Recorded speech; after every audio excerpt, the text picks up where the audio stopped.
just for a second reason.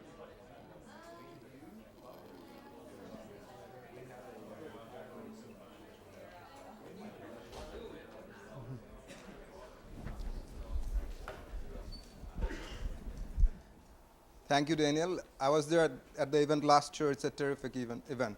So please be there. Our next speaker is, again, next Thursday, Dr. Chip Grote, who is the director of the Center for International Energy and Environmental Policy.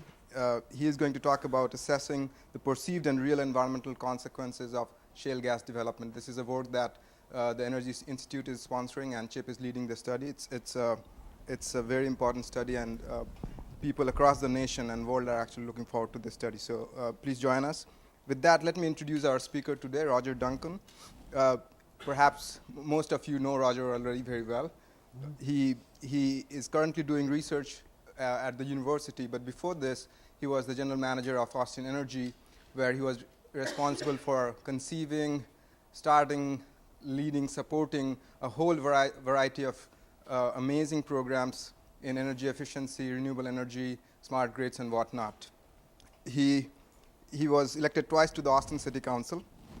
Currently he's on the board of directors of Alliance to Save Energy, and he's also president of the Pecan Street Project, which also many of you are aware of. He's also on the Electricity Advisory Committee of the Department of Energy. He is all over, does all kinds of interesting stuff. He is finishing up his book manuscript. When is it coming out, Roger? Who knows? Who knows? Last, but perhaps most importantly, he's a Longhorn. That's right. So with that, let me welcome him. The title of his talk is Utility of the Future. Thank you. Thank you. Thank you very much. Thank you very much. And this is a fun talk that I like to give because I'm not an engineer. My background, academic background, is actually philosophy. And I tend to look at things from a very high-level perspective, and I spend time looking at trends in the future and so forth. And so this is an opportunity to give my viewpoints that I've formed over several years as where I think not only the electric utility system is heading in the future, but energy systems in general and the megatrends involved in energy, as well as what that means for fuels and technologies, both in the near term and the far term and such. And it's always fun to talk about this because if you talk far enough in the future and you make broad general statements and talk loud and wave your arms a lot, no one remembers in 20 years. And so it's a lot of fun to give this kind of talk. I like to start by reminding and getting back to the basics. Everything's energy. Everything's energy. This table and you and me and the dynamic flows about us and so forth. And when we talk about energy systems, whether it's an electric utility or the automobile or steam engines or whatever, we're talking about conversion events, taking one form of energy and converting it into another form. And my wife is a journalist, and journalists are taught that you describe events in terms of who, what, where, when, why, and how. And as I thought about that a few months ago, it seemed to me that was a good format to talk about the transitions we're going through in the electric utility industry and energy systems of the future. That in fact, these megatrends can be discussed in terms of what. Those are the fuels that we are transforming to perform work. The how is the technology. How do we change those fuels? The where is the location. The when is the time. The why are the workloads. Why are we doing this anyway? And are the workloads themselves changing into the future? And of course, the who are the decision makers, the people who decide all that previous stuff of what we transform and when and how and so forth. So using that format, these are the mega trends that I see that are driving things into the future. Starting with the fuel, this is our current fuel mix that I think everyone in this room is familiar with. Substantial amount of coal, about half of our little less than half. It's been declining the last couple of years in the United States, coming from coal, then natural gas, and nuclear, with a small amount of renewables that's slowly gaining strength now. Now, the mega trend in fuels that we're all aware of is decarbonization, the movement from fossil fuels to renewable energy. And we're all aware of why we're doing that, climate change being primary driver, and that some of the fuels that we've been depending on are, if not running out, at least getting more expensive and difficult to obtain and to modify and use as a fuel. The transition that's expected to take place, here are some projected resource mix that's come out by various people from EPA and Google, the National Renewable Energy Labs, the Union of Concerned Scientists, Charles River Associates, and such. And they also a movement from just a few percentage of renewables to 16% or so is what EPA and Charles Rivers is saying. Union of Concerned Scientists and NREL are much more optimistic, saying 25 or 30% by 2030. I don't know what Google was taking, but it's very unlikely that we're going to shut down all the coal plants and half the nuclear plants in the next 18 years and move to 67% renewables. Some newer figures have come out here, and they hadn't changed much. The numbers I saw a couple of months ago was talking now around 18% or so renewables. I think it'll be a little more than that, but you're not going to have a majority of this country running off renewables in the next couple of decades. Transitions take longer, and 2 points I want to make about this transition. One is we're moving from a handful of fuels to a larger mix of fuels. Right now, everything pretty much runs on 3 fossil fuels and nuclear and some hydro in terms of electricity production, and all the transportation is running off of petroleum. And where we're going to is adding a bunch of different fuel types and energy flows and so forth into the system, and this is going to increase the complexity of our energy system, and it's going to create issues as we move forward. So that's just one point. The second point is this transition is going to be slower than you think. This is the transition that took place from about the 1600s to 2000, and it's a transition from wood to coal to gas and such. And you know, we think that the 18th century was a century of coal. Actually, it was a century of wood. Coal didn't really start taking over until the latter part of the 18th century, and of the 19th century rather. And in the 20th century, we think, oh, that's the age of oil. Well, oil didn't become the majority fuel in the world until the latter part of the 20th century, and then it took off. And so what you have is a transition of wood to coal to oil, where the technological development is slow, and then a breaking point is reached, and it moves very quickly. And we need to remember, Vaclav Smil pointed this out. He said in the transition from wood to fossil fuels had 3 great advantages. First, we really were running out of wood. I mean, we were cutting down all the forests in the East Coast and in England and such to drive the steam engines and so forth, and wood was getting hard to find. Secondly, fossil fuels were such a much better fuel than wood in terms of energy density and transportability and so forth. And then third, at the time, fossil fuels were cheaper than wood. With those 3 advantages, it still took almost a century for fossil fuels to replace wood as the predominant fuel in the world. Renewables do not have those same advantages over fossil fuels. They're not cheaper in general. They do not have the energy qualities that fossil fuels do. And yes, we're experiencing some scarcity here and there, but we're not running out of fossil fuels in the next 10, 20 years. So the transition is going to be slow. These kind of transitions take decades, if not centuries, to sweep the globe. There's large sunk investments in this system. We have a $1 trillion energy system. And it's sort of like the housing market, you know, today, where people aren't building new houses. Look at all the money that is sunk into the housing market today. Multiply that by many times to look at the energy system and the sunk investments there. So, and the new system is that it requires extensive and expensive new infrastructure requirements. Where's that capital going to come from? Don't underestimate the persistence and the adaptability of these established prime movers. There's still plenty of room for fossil fuels to become cheaper in certain markets, to become more efficient in the use of fossil fuels. They're just not going to roll up and say, okay, we'll let renewables move in the next couple of decades. There's a big ingrained persistence within those established prime movers. And then there's skilled labor requirements. And we're running into problems in the labor market with the existing infrastructure.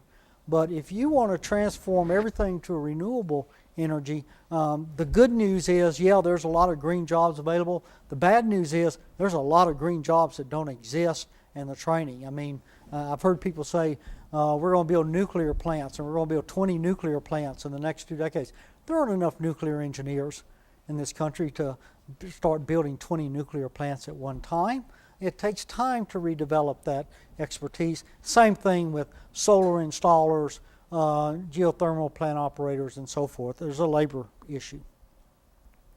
Okay, let's talk about the technology. How do we transform these fuels that we're talking about? And first, let's start with the existing technology. Now, what do you think, we're a modern economy. I mean, it's 2011, we have a global economy. What are the prime technologies that drive our modern economy? Anybody want to guess? A lot of people will say information, right, computers, so forth, right? No, not really. This is our modern economy. We generate electricity, and computers and cell phones and all that are clever uses of electricity, but they don't make any power. And if there's no electricity, the information flows come to a stop. We have an aviation industry that move people and materials around the world. Everyone's moving around in cars and trucks, individual transportation. And our global economy, the moving of goods and commodities between nations around the world, is primarily done by container ships. And then railroad systems between countries and add big trucks to that. In fact, 94% of global economy is done through shipping and planes. So what are the technologies that drive this economy? Here they are. The steam turbine produces 74% of electricity in this country. Another 23% is produced by the gas turbine. So between those two turbo machineries, 97% of our electricity is being produced by those two technologies. I mean, wind generators and solar is just starting to barely show up, and most of the rest is by a hydrokinetic technology with hydro. So they're just starting to show up as a blip on the radar screen, but those two technologies are doing the electricity. And in aviation, it's almost all done by that same gas turbine. That's the same gas turbine that you use in the power productivity. And for the propeller-driven planes that are still not jets, it's driven by the next technology, the spark ignition internal combustion engine. The same engine that drives all of our cars and trucks and such light-duty trucks and all that's moving around the world. And then the fourth technology, the big container ships, the railroad systems and so forth, are moving by versions of the compression ignition internal combustion engine. And again, 94% of our global economy is being moved by the compression ignition ICE and the gas turbine. Well, when you look at those technologies, two things sort of jump out at you. The first is they're all running on fossil fuels. Let me bring them back a second. Except for nuclear, which is doing some of the steam turbines, coal, gas, biomass, natural gas, different forms of petroleum. This is what we know. The fossil fuels are driving our economy through these technologies. And the second thing that you notice when you look at them is this modern economy we have in 2011 are basically being driven by technologies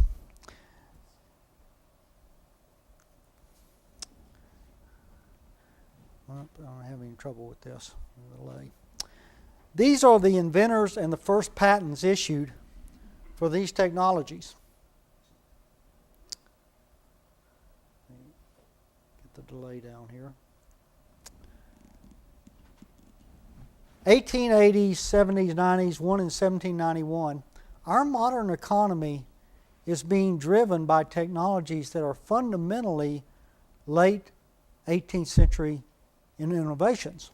And yes, there have been improvements in the efficiency and so forth, but there has not been a major technological shift in these prime movers in technology since this date. So what does that mean for the future in terms of megatrends? Well, I think the megatrends, and again, I look at the higher trends involved in technology, are the same ones that ended up with these technologies moving into the future. One is we are learning to get more and more productivity from less and less physical material. More productivity from less material. I think the first person that really noticed this was Buckminster Fuller. He called it accelerating ephemeralization. Catchy term. If you break it down, he was saying, look, things are getting more ephemeral. They're getting smaller and smaller. But they're not just becoming miniature. They're getting more powerful as they get smaller. We're getting more productivity from less material, and it's accelerating. We're learning how to do this in decreasing increments of time. That same trend was picked up by the futurist Ray Kurzweil. He called it the law of accelerating returns, and it projects it forward into a singularity and so forth.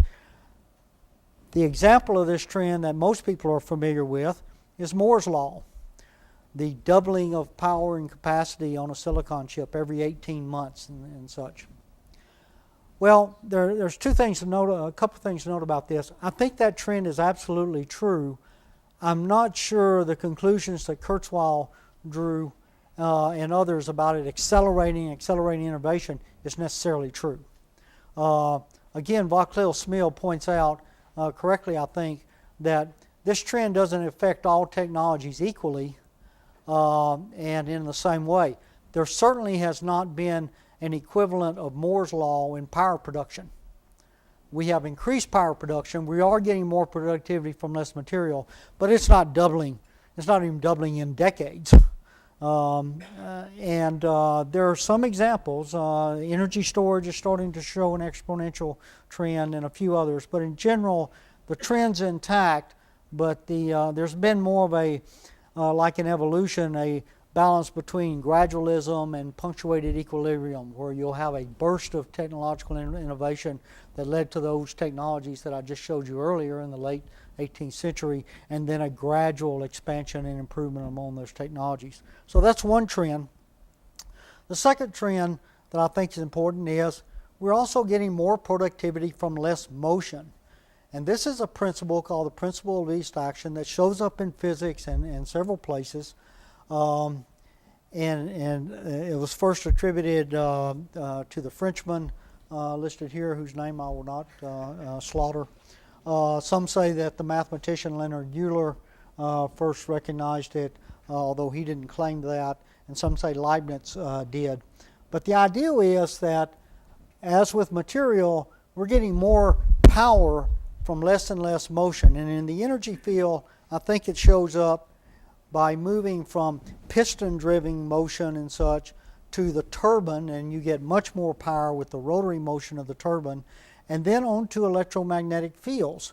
And that leads to an electrification of processes.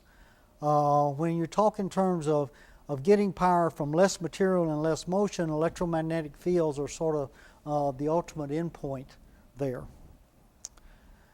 The other trend I think we see in technology is what I call embedded intelligence. As we advance, we're getting more and more sensors and actuators in our technology, particularly in terms of temperatures and pressures and volume and so forth.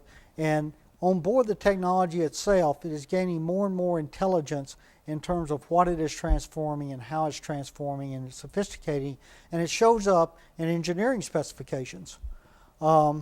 If you look at the engineering specifications for, say, the old water wheel, this worked very well, but you could be several inches or a foot off or whatever in building this, and it would still work just fine. Something like the modern gas turbine and all, you're getting down to millimeters of engineering specifications. Compare the Wright Flyer, the first airplane, to a Boeing 707, 747 in terms of engineering specifications, and you're getting down to finer and finer tunes. And in the most modern technologies today, we're getting down to nanotechnology level specifications for these to work properly and so forth. So I think that's another trend that we see in technology. So those are the technology trends. Now, where do we make these transformations take place? Decentralization is certainly a trend. We started the electric utility industry. It was completely decentralized, then it became centralized in large power plants. Now it's starting to decentralize more. I think you'll see that trend continue. I don't want to overstate that. Some people say, oh, well, we'll no longer have power plants in the future. Everything will be decentralized. I don't think that's the case. There are reasons you need, for energy density and power density reasons, large power plants and transmission and distribution systems. Poles and wires are not going to go away. Nonetheless, you're certainly going to have a much broader spectrum of on-site generation taking place, and that will grow, I think, in the future. The other trend in terms of location is, from moving from fossil fuels to renewable energy, you're moving to a lower energy density fuel.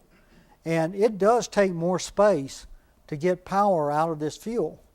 And you see the large wind farms there and solar farms and so forth.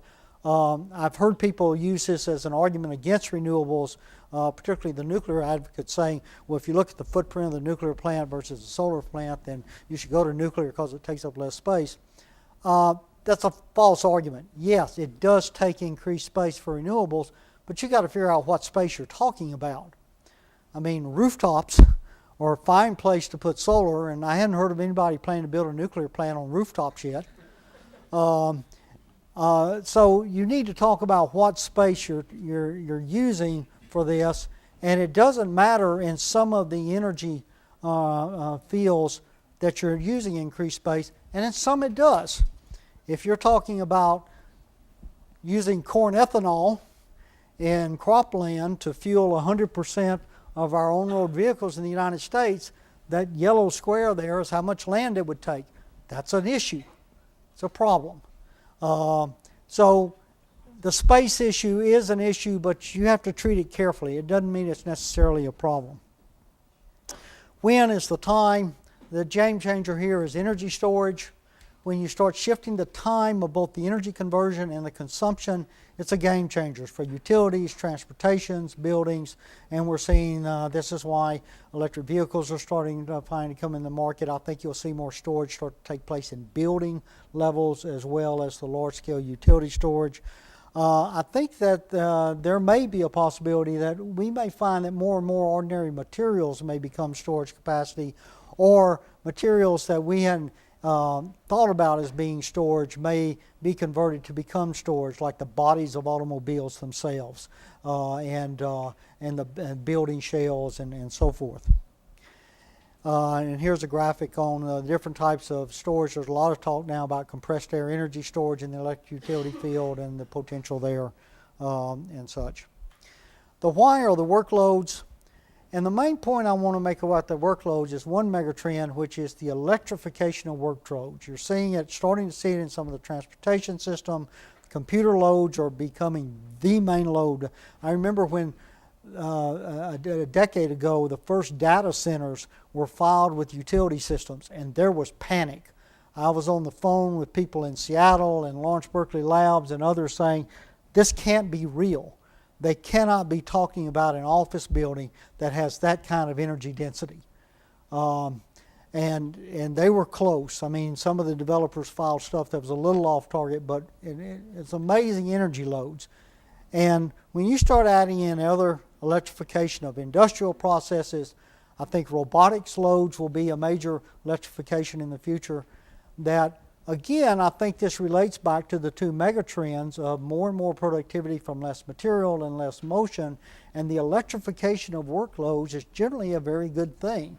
Now, it doesn't help for, it's not a good way to heat the air in a building and a few other things, but in general, electricity is a lower entropy form of energy than heat. And generally, electricity is a good way to handle and transform energy for our workloads. So the last part is who, the decision makers, and some people say, well, it's the same people as, we're making the decisions, as we always have. Well, I think there's some changes there too. I think there's changing utility business models that we're looking at. I want to talk some about what I call the new prosumer. And then artificial intelligence may be more of a decision maker in the future. It may not be just people that are making critical decisions as we move forward. So in the utility model, the current electric utility business model was created by Thomas Edison's personal secretary, Sam Insull. Back in the 1880s, he was in Chicago. Edison gave him what was eventually Commonwealth Edison up there. He figured out, he was the first person to figure out capacity factor. And, at that time, all the commercial buildings had their own generator producing electricity. And the trolley systems, they fired up a generator in the morning and took people to work, and they shut them down. Then they fired them up again at 5 o'clock and took people home. They shut them down. And so Insull figured out, he first gave a lot of contributions to the Chicago City Council. And that gave him the street light franchise from the gas company. And so he had generators running at night to run the street lights. And when he got them up and going, he frankly bribed the trolley owners to shut down their generators and use his power plant to run the trolleys in the morning and in the evening to move workers back and forth. And then he ran his generators all night. And that gave him enough capacity factors to go to the commercial building owners and say, it's cheaper if you'll shut down your generator in all your buildings, and I'll sell you energy cheaper than that, so he could run it 24/7. And then he went to the legislators and said, hey, electricity's different. You don't want competition in electricity because of the capital investments involved in this. Fuel's cheap. The capital investment is so huge, you want a regulated monopoly to give us a rate of return on our investment. And thus, public utility commissions were born all across the country. This is changing now. The traditional business model, which is centralized power plants, transmission distribution systems, volume, the more you sell, the more you make, and a regulated monopoly, is changing in several different ways. One way is utilities are starting to think more in terms of services versus a commodity to sell. They're more looking at maybe I'm going to be a broker of distributed power in the future. Smaller and discrete companies are starting to emerge with energy storage and ancillary services companies and such. There's still going to be centralized power, may focus more and more on industry in the future. The electric utility model in Fox Penner Smith's latest book, Smart Power, he talks about the two emerging models that more and more people are thinking about are the utilities becoming an energy service utility or a smart integrator of all the energy services out there, and that grid companies, and the grid may be more of a coordination and integration among multiple suppliers and distributed generation, a broker of energy sales, moving energy among storage and demand, and power quality protection. If you look at this is more and more what ERCOT does today. If you looked at their description, it has changed, and they're spending a lot of their time now trying to handle these kind of issues. The new prosumer. Prosumer is a word that Alvin Toffler formed, the futurist, Alvin Toffler, in his book Revolutionary Wealth. And he combined the word producer and consumer. And he said that we're starting to produce more and more of what we consume. And he gave several examples, and energy wasn't one of the examples, strangely enough. But I think it's a perfect example for what's happening with distributed generation. Building owners are becoming both buyers and sellers of electricity. Dynamic pricing is a key that's starting to push this. 10 minutes. Well, I'll move quickly. And I think the computer interface will develop more as the decision maker as we move forward. So we're looking at an energy system that's changing from fossil fuel power plants with a one-way transmission distribution system to buildings and a transportation system that's completely disconnected, running off petroleum, to this, a more distributed utility, buildings that are starting to produce their own energy plus become more energy efficient, a transportation system moving off petroleum, and not only information flows starting to move between them, but actual power flows starting to move between these and be coordinated. Now, what does all this mean for near-term winners? I think the near-term winners are natural gas for lots of reasons, and you'll hear more about that. And yeah, there are some problems with fracking and so forth. It's noise as far as I'm concerned. The amount of natural gas in the world is enormous, and it's a clear winner. Wind, I think, is a winner because it's the cheapest renewable, and in the transition to renewables, it's the lowest hanging fruit. And I think solar is reaching a tipping point within the next decade and could take off. In terms of the technology winners, energy efficiency will start to move. Distributed solar has the potential to be an anomaly here because whereas all the other fuels and technologies are in power plants or looking at permitting and siting and fuel flows and so forth, distributed solar could take an adoption path similar to consumer electronics. That is, that you can manufacture it in this location, you can use our distribution system to move it about, and you can install it locally, and it could take off extremely fast when the prices reach grid parity. Energy storage will be a winner. Electric cars are starting to move in the marketplace, and smart grid. In terms of future fuels, solar, I think, will in the long term be a major source of energy worldwide because of the ubiquity of the fuel. Regional renewables, it may be wind in some locations, it may be geothermal, it may be tidal force, but over the long term you will start to develop your regional renewable inventories. Synthetic liquid fuels. Go back to those technologies I mentioned earlier, the gas turbine, the internal combustion engine, and so forth. If you're not going to replace those technologies, you've got to replace the fuel that drops into those technologies.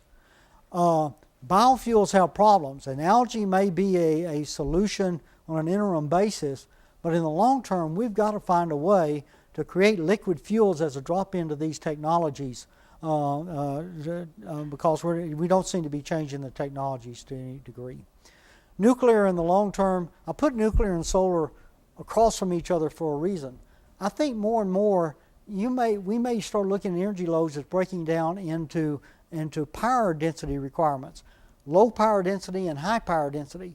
And renewables are very good for low power density needs. I mean, lighting and charging your cell phone and many other needs. But you shouldn't try to run an aluminum smelter off solar. And the wind turbines are great, but they sit on steel towers. Do you know how hard it is to try to forge steel with renewables? So I think you're going to have a long-term emergence of nuclear and solar as probably the two primary. Hydrogen economy will eventually come. And niche fossil fuels, we need to remember that we cannot build the renewable energy technology we need probably without fossil fuels for the steel and the aluminum and the chemicals and so forth. So they will have a role. Technology, the only technology I'm going to focus on and mention is nanotechnology. In a way, that's sort of the ultimate engineering bottom line of those megatrends I mentioned earlier, accelerating ephemeralization and such. You get down to the point of nanotechnology, that's the lowest you can get before you run into Heisenberg's uncertainty principle. And it can completely transform, well, just about everything we do, but certainly in energy. Low-cost solar cells, hydrogen production from water, catalysts for clean manufacturing, solid-state lighting, super lightweight materials, transmission lines, energy storage, and so forth. In addition to nanotechnology, I'll just mention biotechnology. Superconductors will be a game changer if they happen, as will nuclear fusion. Carbon capture and sequestration is going to be very important. and I debated on putting it in the near term or long term. I think it's very important, and I think it will come about. I'm not sure that in the next 10 to 20 years the economics of carbon capture and sequestration will make it a mass adoption globally. I think it may be pushed a little further into the future, particularly with prices on carbon not currently. Ubiquitous sensing and computing, and I'm going to end the talk in just a couple of slides talking about robotics and artificial intelligence. The idea is that we're starting to get more and more sensing of our energy flows and materials, temperatures, pressure, gradients in energy. And we're getting ubiquitous computing. I mean, most of the computers we have now are microprocessors, and they're in your automobile, and they're in the vending machines, and they're in all kinds of things. We'll see that trend continue. Robotics in particular are going to be a major player.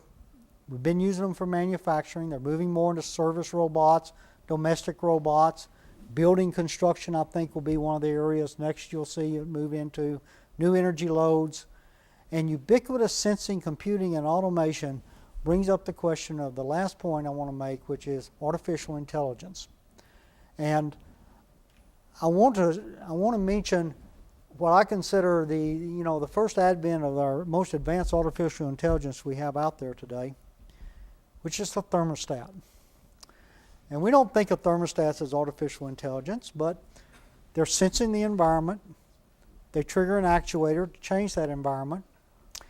In philosophy circles, in philosophy of consciousness circles, there's a question that was raised a few years ago by David Chalmers. Is a thermostat conscious? And he wouldn't think of consciousness the way you and I do, but you get back to reductionism enough, and if you sense the environment and you can change that environment and respond to it and such, it's that sort of a rudimentary consciousness. Well, this is increasing more and more, and I think we're entering the age of what I call SAMs, or sentient appearing machines. And I put this slide up a month or so ago here, and a roboticist in the audience stood up and said, "Oh, you're just scaring people. Machines are not becoming sentient," and so forth. And I said, read what I said. I'm not saying they're becoming sentient. I have no way of knowing if machines would ever become sentient. I have no way of knowing if any of you are sentient. Some of you more than others. What I'm saying, though, is we are starting to interact to machines as if they were sentient. As voice recognition improves and intelligence embedded and so forth, and we turn responsibility over, we're starting to react with machines. Anybody ever argue with their GPS? Every time I give this talk, there's a new example. The latest is the iPhone Sirius, do I need my umbrella today? In energy, this is very important because we cannot optimize the energy things we want to do without some level of artificial intelligence. I mean, you're reading about home energy management systems now that do all these sophisticated things, and the latest is they learn. We started with the thermostat that you came home every day and turned it up and turned it down, and now you program it, and then it talks to the utility, and when utility needs to turn it off.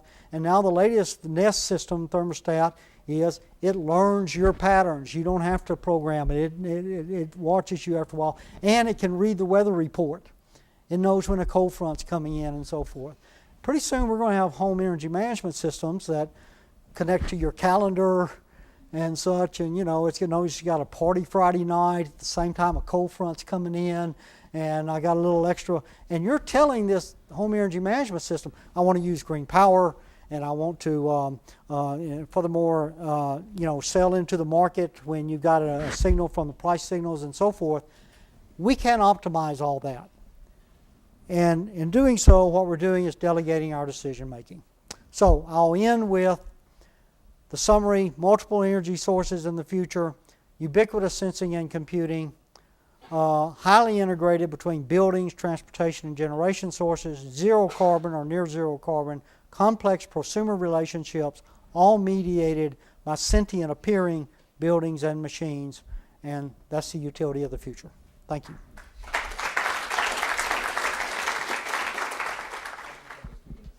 Hey, Roger. So thank you. Very good presentation. We're sorry to torture you by having you put on a suit.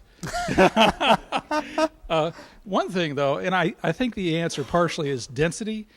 You had distributed solar, but you as one of the fathers of Weberville, which congratulations, it just fired up. Yeah. You didn't have utility scale solar. And my understanding is that even if panel prices get lower and lower, 50% of the cost is installation and other system parts. And so doesn't utility scale solar help address from a scale economy standpoint that other 50%? Yes, and I just had too much to put in here. I think utility scale solar will take off. The issue though is if you get the distributed solar to price parity, you can put more distributed solar out faster than you can build utility solar power plants. Because again, it's like consumer electronics. If I can go down there and buy a plug-in system and get local installers to put it on, the commercial rooftop space in Austin can hold 2 gigawatts of solar. And the permitting time, I mean, the utility, Weberville was great. It took 2 years to put that plant in place. And so that's why I mentioned distributed. I think they both will blossom. Questions?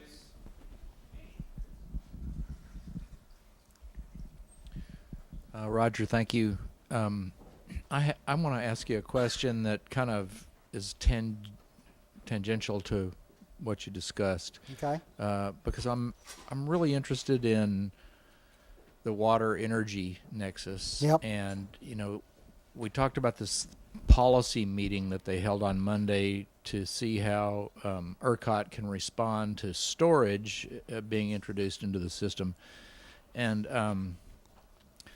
one of the questions that came up was, coal-fired and gas-fired power plants, even nuclear plants, can use some waste heat energy to drive a absorption chiller to chill a cooled water loop to increase the delta T on the inlet air. Mm-hmm. Here at UT, we did that. We installed a 30 megawatt gas turbine and used the chilled water system that cools all the buildings here to pre-cool the inlet air.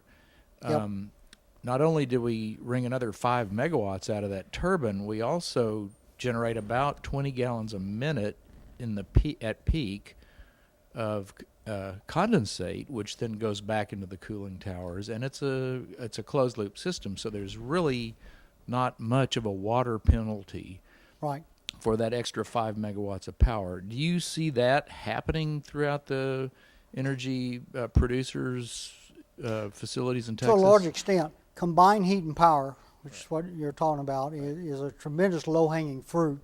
If I had gone into more details when I said near-term technologies of energy efficiency, I classified it under energy efficiency, and it's one of the low-hanging fruit. I think that I think it will be hit and miss though, because you've got to have just retrofitting a plant with the waste heat doesn't always work, and it's so much, the economics are so much better if you have a nearby use for that heat, and that often doesn't occur near power plants.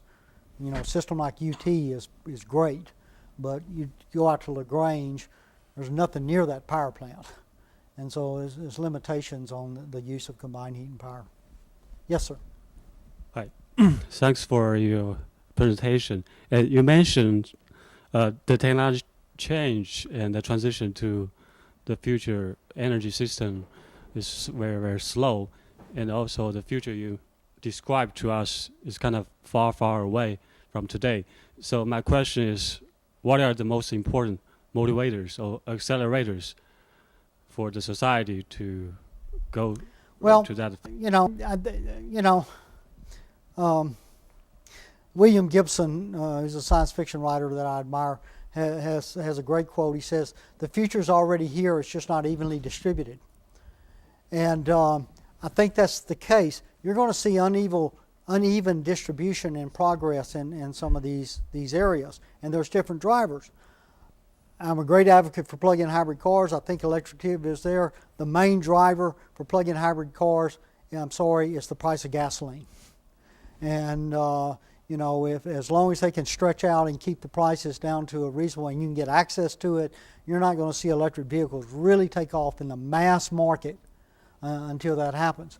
Some of the other solar, for instance, has really had a slow movement, but when you hit grid parity in certain regions of the country where it's going to be as cheap to get it off the grid as it is to buy it, to get it off your roof as to get it off the grid, and you can do it easily, that will move in certain markets but not in others. Combined heat and power and so forth. All of these technology changes, I think, will take places at different paces. And some of them you don't get into the future till you get a massive change and can integrate it. And that's some time away. I mean, I talked to some people every day about smart grid. And they have this imagination, you know, that next year everybody's going to have dynamic pricing in their household. And, you know, we're going to have that app on the phone that changes this and all that. It just doesn't move that fast. Any other? Yes, sir. Well, first of all, thanks for coming here and giving the presentation to us. My question is kind of a personal one for you. You know, we have all these megatrends going on, and it's tough for us to try to keep track of all of this, and the EER students are attempting to do so, more or less. Yeah. Which one of these, maybe say in the context of Texas to make it a little more simpler, are you watching the closest? Like, which one's closest to a break point or making some kind of big discovery? I think distributed solar is near a tipping point for several reasons, and I'm watching that. In fact, I'm working with the class starting tomorrow with the business school and the School of Engineering on identifying what we see as the top 100 megawatts in Austin commercial rooftops. I think that's a tipping point. I think that I think smart grid is pretty much overhyped in terms of the speed and the impact that it's going to have in the short term. And then the major megatrends to watch are what's happening with the fossil fuels. I mean, the main thing that's happened recently is gas. And all kinds of projections for how soon renewables and this and that were going to take place have generated nuclear power and all have mainly been put off onto the back shelf because of what's happening in natural gas. So a major megatrend that I watch is what's really going to happen with oil. I've heard about peak oil for years. It hasn't happened. At the same time, it's got to run out at some point. When is that crunch going to happen? And when it happens, some of these other trends are going to be spurred. So those are the kind of things that I look at. Yes? So you talked earlier about all the different mega trends, you know, natural gas, obviously, and what's going on with nanotechnology. Do you know of anyone who's sort of done research? It seems like a lot of these mega trends are happening without a whole lot of policy guidance or anything like that. They're just sort of happening almost naturally.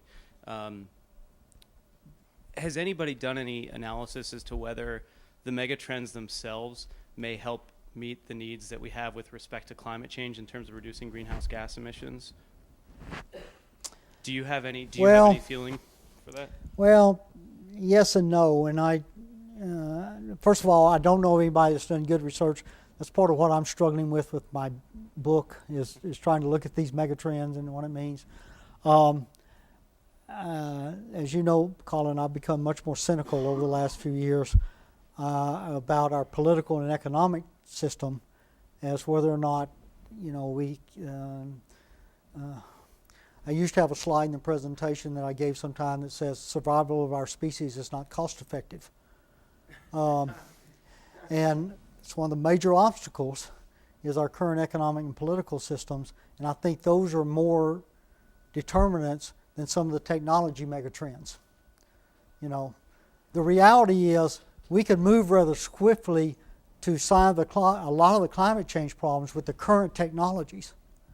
And the idea that, we're going to have technological breakthroughs that's going to solve climate change, I don't think that's the problem. Okay, have time for what? One more question or two more, or whatever you want, Hey. Varun. Hey, Yes. Mr. Duncan. It's nice to see you again. Hi. I was wondering since we're almost, well, not quite a year out from the nuclear disaster in Japan, what the kickback has been like. I heard someone talking about the fact that coal is picking up a lot of the slack in terms of nuclear plants being shut down and people kind of that technology falling out of favor a little bit. Is coal picking up the slack there? Or? Well, it's a mixed bag, and you've had several major, Japan, Germany, Italy, all stall their programs. Some of them say they're shutting down existing plants and so forth. Just about everyone's put it on hold for a while. But the thing about nuclear is, and one thing I pointed out in the class I did last year, nuclear power programs are all done by governments, not by the private sector. You know, with a rare exception, it's the governments that are building nuclear power plants. Private sector is not taking the risk. I think China will start building nuclear power plants again and very rapidly, and you'll see an expansion there. I think you got in the Middle East, Qatar and others that are moving forward with nuclear power plants. I think you've seen a stall, and in the United States, I don't think anything's going to happen for a while. You got 2 plants that are maybe going to completion, and that's it. So again, it's hit and miss in various parts of the world. In the far future, however, I think nuclear will emerge as a major source. But in this 20-year time frame, I do think you have a stall, but it'll pick up again with China and some other countries. Coal is picking up a little piece of that, but gas is picking it up. And frankly, before Fukushima, natural gas was knocking nuclear off the boards because it's just on economics. So that's the main winner, I think. Yes. Last couple of questions. Okay.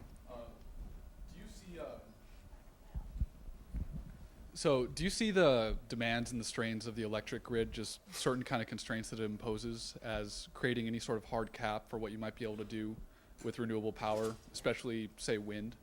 I know just dealing with electrical engineers and people who study the grid, there are problems that arise when you scale up too much. Yeah, there are limitations and problems, and I don't think we're real clear yet on what the magnitude of those are and the addresses. I've heard for years and years, 20% renewables will crash the grid. Well, ERCOT hit 25% one day a few months ago. Austin Energy was producing 44% one day just a couple of weeks ago. Denmark's hit over 50. Again, that's too simplistic a statement. But there are problems, and you've got to deal with them. And a combination of energy storage and better forecasting and ancillary services and so forth will have to be dealt with. It gets back to the point I was making earlier. The system has to get much, much more complex and sophisticated in order to integrate a high set of renewables. But I don't know if there's any specific number. You got to look at the regions themselves. One final question here. Hi, my question is in regards to storage. Mm-hmm. With the variable nature of renewables and then the slow response to conventional generation. What portion do you think storage will be of in the utility of the future? 5% or 20% or greater? Not an exact number, but it'll be a big percentage. And the thing I point out with storage is, looking at this last slide, I don't have storage on there, but one thing is it's in all locations. And the thing about storage is you got to remember, we're talking about utility scale storage and now transportation storage. I think building level storage will be the next new player in the field. And you're talking about multiple levels of storage with multiple levels of use. And one of the problems, and I'm on the Energy Storage Subcommittee at the Department of Energy, Electricity Advisory Committee, and one of the major problems is people don't know how to handle it yet economically. Is it a generation source? Is it an ancillary service? Is it a demand response source? It acts in different ways at different times. You have incremental technology improvements that actually are further ahead than the economic and policy issues to deal with storage, and that we've got to catch up with. But it'll be a major player. Thank y'all very much. Appreciate it.